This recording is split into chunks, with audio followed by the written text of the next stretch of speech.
Hey everyone, it's your boy Neil, and right behind me we have the 2023 Hyundai Elantra N. And in today's video we could be going over it and seeing whether or not it's worth buying it. And well, the short answer to that is yeah.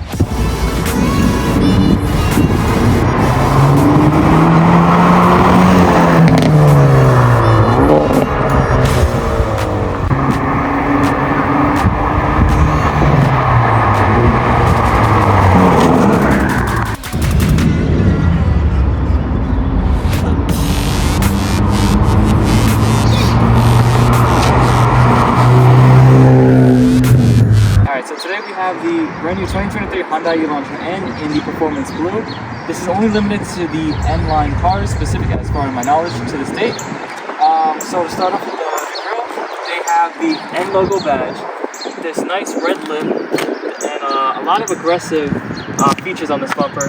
Some of it is stake vents, but some are functional. Like I believe these are functional to help cool the brakes. Same thing on this side, and then this goes into your engine bay.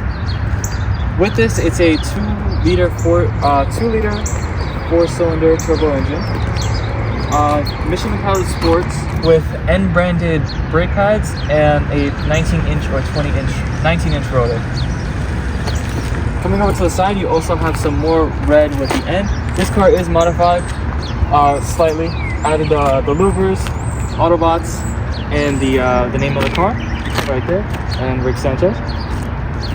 So this car also comes with a spoiler, this nice brake light, and logo badge again on the rear, with the diffuser with the red trim going all around the car.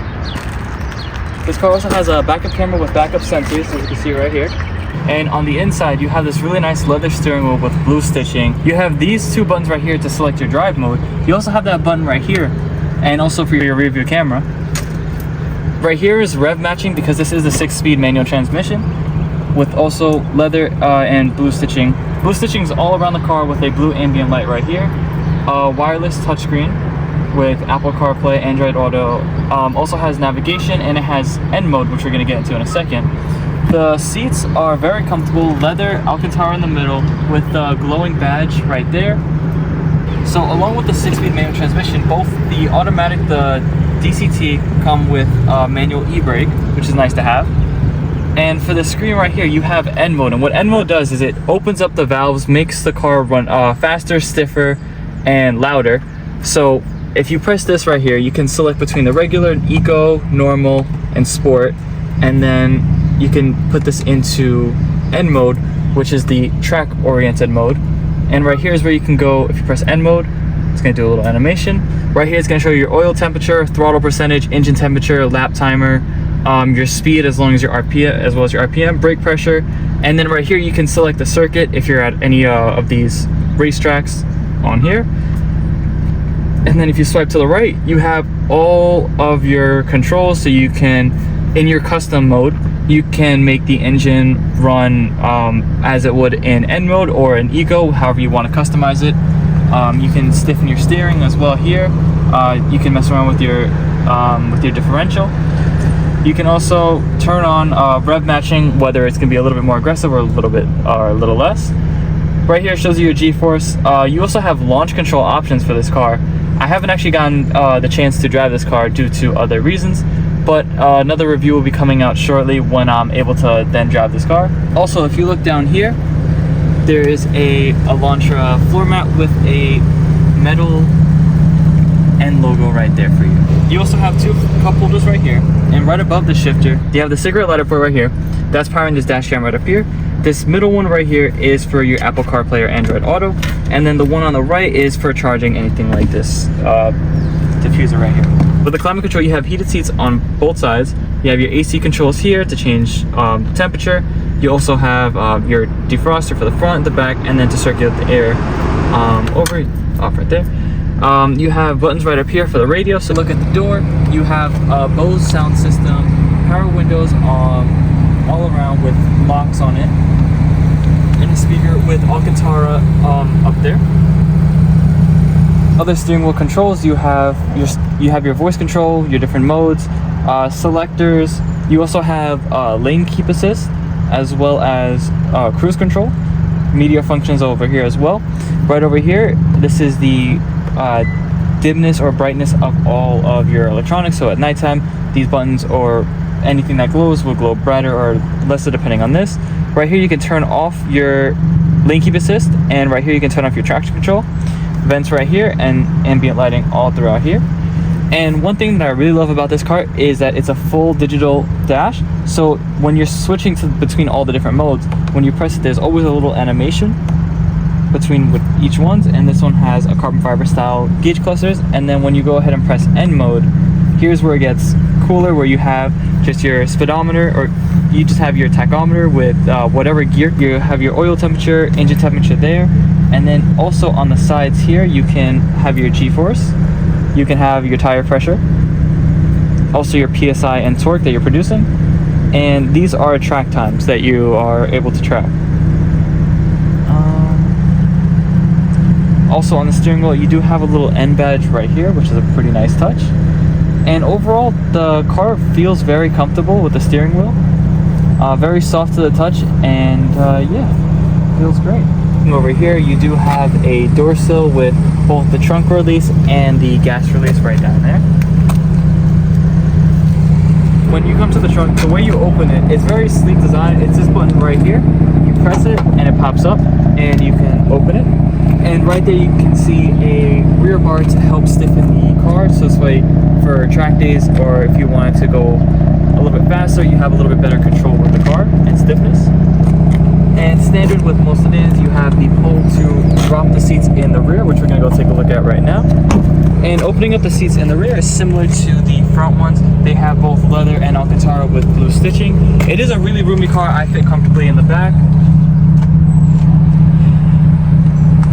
The only thing, Hyundai doesn't offer anything for the back, so you have no control for climate, and you don't have any type of charges for the rear. So let's take a look at that exhaust.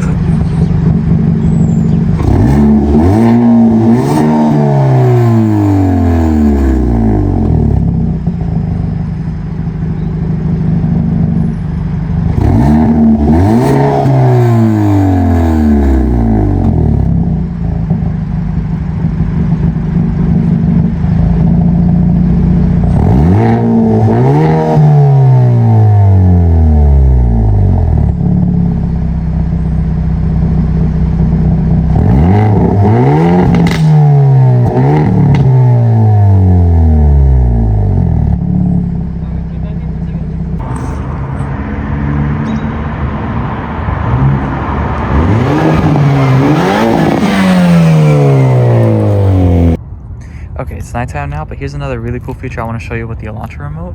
As you walk up to it, what thing I really like is that the handlebars glow, and then when you start to open the car, both the seats light up and there's a dash. Another thing I want to show is with the dash, you have so many different options, such as your attention level as driving, whether you're, if you're, let's say you're getting out of the lane here and there. This will give you an idea of how alert you are as a driver and how much you're paying attention. There's other things like this. I believe this, I haven't really driven, I've actually not gotten the chance to drive this car yet. But I believe, whoops, that's the windshield wipers.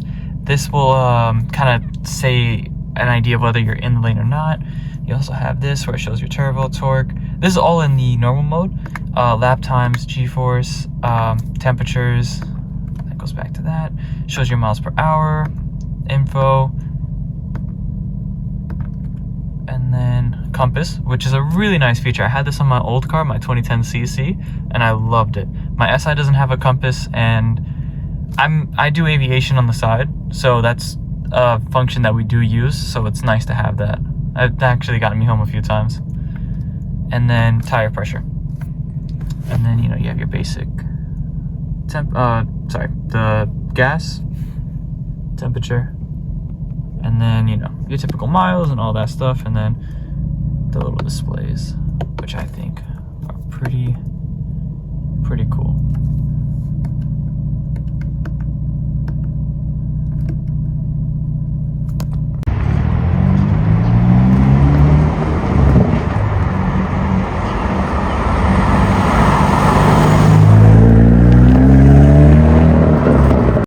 This is 2023 Hyundai Elantra And unfortunately, I'm unable to drive the car at the moment, but I will be driving the car in a couple months. So expect a video on that, especially me bringing it to car meets and versing, like you saw in my last video, the GR86, as well as going against Type Rs and seeing how it competes against them. But yeah, if you guys did enjoy this video, please make sure to leave a like. If you do want to see more content, I'm going to be doing another video on my SI, you know, after 1 year of ownership, how I feel about it. That video will be coming out just a little bit after this. And yeah, I'll see you guys in the next one.